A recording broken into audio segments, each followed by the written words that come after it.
just don't want to hire a bunch of people that have to babysit because they don't know what they're doing, or you don't know what what they're up to, and then you get a bunch of phone calls, and you have to go here, go there. I don't want any of the headaches. So it's easier just to keep a smaller team and stay lean and to, just get the work done. Yeah, sometimes we have to work a little late, but some days we get done early. So then I let them off, and so it works out for the best.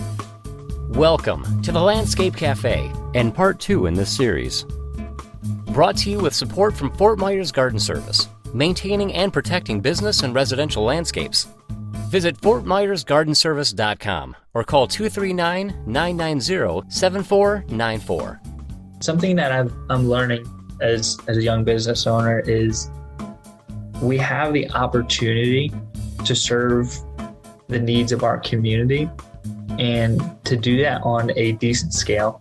Now, we don't have to be like Brightview or Juniper or any of these massive companies, but to do it still as a small local business on a really good scale and serve a decent amount of clients in our area, we need the support of other people now, whether that's employees, sometimes we'll hire, but I found such a great asset in hiring out different services, like doing some bookkeeping, running the cash flow like them.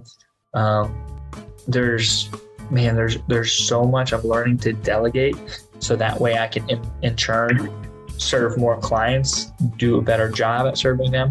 And as we've been growing, that's the best asset, is doing that. And I try not to bring on too many people, because if you have too many people, your overhead can get too complicated to manage, and it just gets crazy. But I've tried to utilize as many of the assets that I don't have to hire, as much assets as possible without hiring people.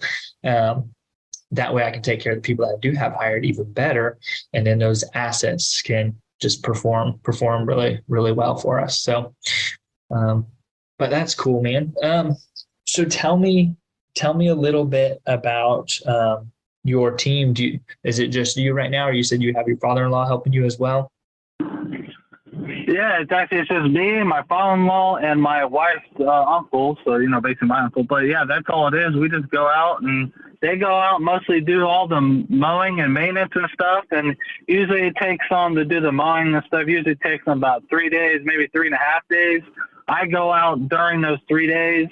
I take care of all the irrigation. I do, all the spraying for the weed killing, pull the weeds, do some of the trimming, and then if it needs to be trimmed, we basically go out on Thursday or Friday and do trimming, pick that all up. So that's all done. And then when we can, we just fit in the extra work that we have to be able to do it. But I'm not looking, to grow so fast that, I lose my mind, because they're growing so fast, hiring people, this and that. So I'm looking to grow, hire one person a year, just grow as fast as that. So we're booked out. I mean, we're booked out into the end of January, just because of, pushing the jobs back and stuff, because I only have so many guys, but I don't want to hire so many guys. So people are just waiting for us to do the work, slowly as possible. But yeah, it's just us. Like I said, it's just me. I'm the younger one. I'm 26.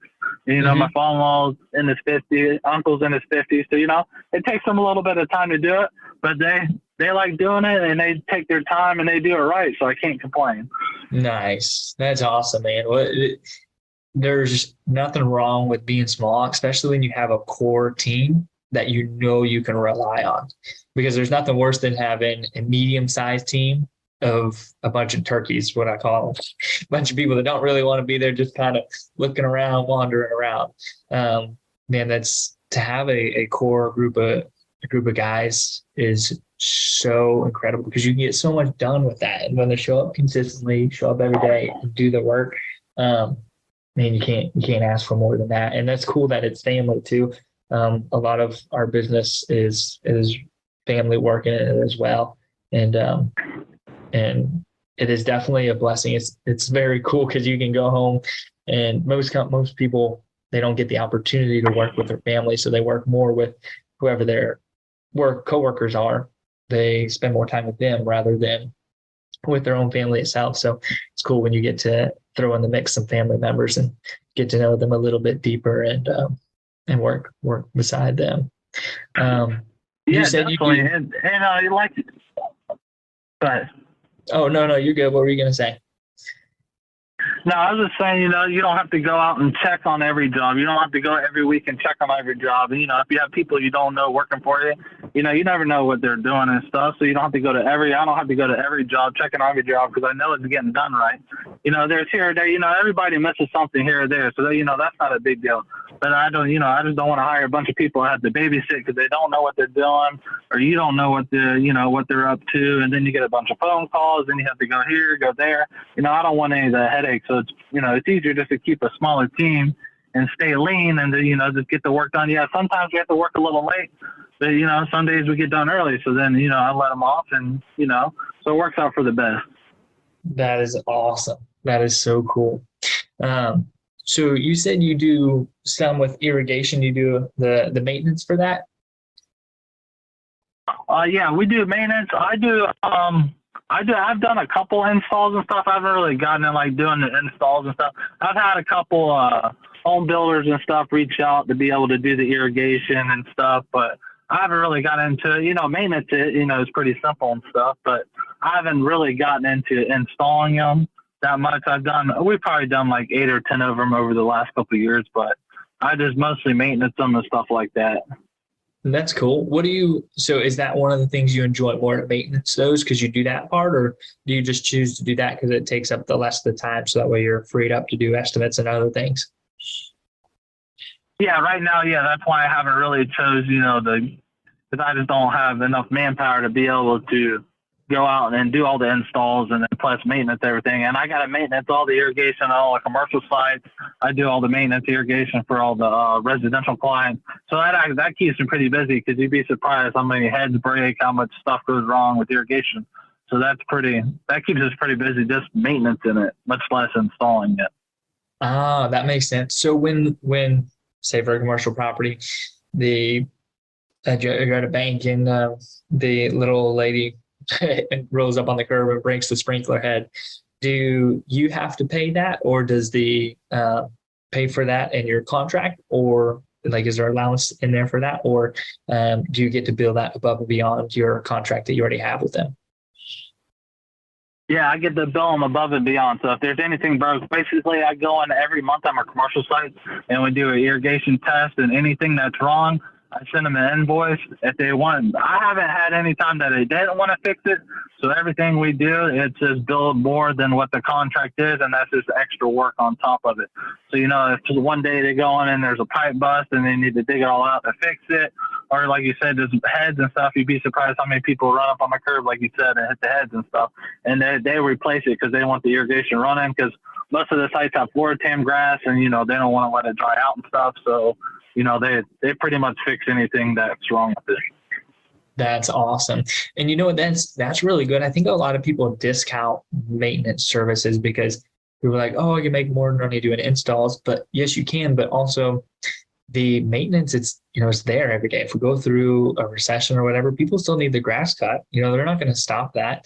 And not only that, on average, on a maintenance count, if you do like walkthroughs with a customer and say, hey, I just want to walk the property with you once every 6 months or whatever, there's on average about 30% of whatever your maintenance contract, say your maintenance contract is, just for rough numbers, say $100 in a year. Obviously it's not that, but $100 in a year, you're supposed to get anywhere from, I think it's 20 to 30% extra in enhancements or repairs or additions. So you get an extra $30 in that on average per maintenance account, which most people don't think about that, but maintenance is a great, consistent, steady business. And I think a lot of people overlook it. Oh yeah. A lot of people do overlook it just because they think, because you do landscaping, yeah, it's a bigger amount number, but you only do the landscaping once. Now, if you get the maintenance contract that they do landscaping, that's nice. You take care of the maintenance and stuff. But to be able to have the revenue coming in every month and to be able to just take care of everything, because right now as the hurricane came through, although a lot of the stuff was down, a lot of stuff is burnt, a lot of the stuff is just dead, and a lot of the commercial sites that I have, they're ripping everything out and we're replacing everything. We're putting rock in all the beds. We're replacing all the landscaping up a lot of the commercial sites that I have. So we're going to be busy for a couple months at least, just redoing all the landscaping at all the commercial sites. Holy cow. That's awesome. Yeah. Yeah. So we have a lot going on. I have, I have about 30 invoices or quotes I have to get together for each commercial site to be able to do it all. Like this site right here in LaBelle, there's an oak tree that fell in the building. Well, the power company, they ran the power line to the oak tree to the box. So we had to wait for the power company to come out and remove it, and then we'll be able to remove the tree. We're doing it Friday to be able to remove the oak tree that's on the building. So, stuff like that it hasn't even been cleaned up because you got to wait on, other contractors to do their job to be able to come out and finish doing ours. But yeah, we're steady busy when the hurricane came. We're 7 days a week cleaning all the commercial sites, residential. I mean, I still have a lot of residential clients that haven't cleaned up because obviously they're waiting on insurance. Insurance nowadays, it's a whole big deal. So we're still waiting on that to be able to clean up residential sites. That is crazy. So do you have a dump trailer to help you dispose of all the stuff that you clean up? Yeah, we got a 7x16 4-foot high size dump trailer that I bought at the beginning of the year to be able to do like all the bulk mulch and stuff for all the commercial sites. So, that has helped out tremendously, with the hurricane and stuff. Wow, that's awesome, man. I love my dump trailer that we have. It is unbelievable the difference that it makes at the end of a day at 4 p.m., 5 p.m. and having to unload a trailer of rock by hand or something at the dump site. Oh my gosh. And I used to, before I even had the dump trailer, we had the enclosed trailer, and like when we did tree jobs and stuff, we'd shove the enclosed trailer full of limbs and stuff, and then take it to the dump and pull it all out by hand. And at the beginning of the year, I said, "No, I'm tired of this. I didn't care what it cost, what I needed to do to get it." But yeah, we found one. Back at the beginning of the year, there was a shortage still on a lot of stuff. So, to be able to find one, we had to go to Jacksonville. We had to go to Jacksonville to be able to pick it up because that was the closest thing that was available within, like, I think 6 to 12 weeks of getting anything. So we went up to Jacksonville and got that. But yeah, that's crazy. It's helped out tremendously. That's amazing, man. I remember, oh my gosh, I remember the days we used to put in our enclosed trailer too. And I can't tell you how much like little equipment that we lost, like little machetes, rakes, or anything, because it would pull things off the wall when we would drag it out and throw it there. And, it's in this mess, so you don't see it. Oh my gosh, I remember those days so vividly. The purchase of the dump. Oh, I know. Oh, I think that's been my number one investment in my entire company is purchasing my dump trailer. Oh man. Yeah. Like I said, it's helped out tremendously, and not having to be able to have to, because when you used to, you had to load it, unload it, and at the end of the day, like you're saying, and you're whooped. You ain't definitely during the summertime down here. It's over 100 degrees, and then having to pull all that out and all. Yeah, it's made a difference. That is awesome. Something I'm looking at investing in is so we actually went from previous this year we were doing like 4-man crews. And we've gone to doing 2-man crews only. This is for our installation teams. And we've been using more equipment. So instead of having all that crazy overhead, we would just have 2 really, really good guys and give them, any equipment that they need to be able to, bridge that gap of two employees that used to be there. And so I've been looking at a lot of equipment and, with the same frame of mind that the dump trailer has been the best investment I've ever done because it speeds everything up so much faster, so much more efficient. I've been looking at other equipment as well, so we can continue to do what we're doing on a good scale. I've been looking at these Mulchmate trailers. So they have Mulchmate that goes on the back of a big landscape truck, and they also have Mulchmate that goes on the back of this custom dump trailer. Have you seen those before? Yeah, I've seen him. Yeah. I've seen him when I went up to GIE a couple of years ago. That was his first year he came out with them, and I've seen him. But now he does all kinds of stuff. He does like you were saying, the trucks. He does it on back of trailers now. They make trailers and stuff. Yeah, I've seen him. What do you think about him? The dude, like, I thought about getting one because to do the amount of mulch that we do and stuff, and to be able to, it's on a conveyor system, be able to pull everything out of the truck that's on a conveyor system without having your guys that have to unload it, because you have to do wheelbarrows full of mulch, and you have to do it. But to be able just to have, you can go from like you were saying, a 4-man crew down to a 2-man crew, and all they're doing is hitting a button, it's coming out, they're dumping it, going back, hitting a button, getting it out, and dumping it. So, you liberate all that having to rake it all out of the dump trailer to be able to get it and spread it out, Right. It's so efficient, man. I've been, I didn't realize how expensive it was. But when they showed me the numbers, I was talking to, not Dawson, I was talking to the other salesman. He's a great salesman, by the way. And they were breaking down the numbers, and they actually did a video on, comparison, versus if it was to, I think, just replace one employee. And, the numbers are staggering. Like after the first year or two, it's totally kind of pays for itself. But I'm like, just that upfront cost. I mean, you can finance it. I'm not a huge fan of financing, although I have, I financed, that's how I got started. I financed with a couple trucks. But I try to be real careful with how much. I don't want to over leverage myself.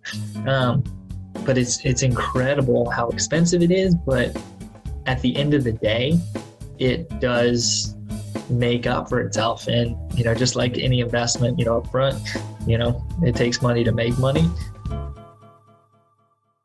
The Landscape Cafe is a production of Pure Landscaping and the Niche Podcast Network. Learn more about Bailey, Katie, and the team by visiting purelandscaping.com. You can find us anywhere you listen to podcasts. And don't forget, the best place to rate or follow the show is at thelandscapecafe.com. We hope you've enjoyed this episode. Stay tuned. There is more to come.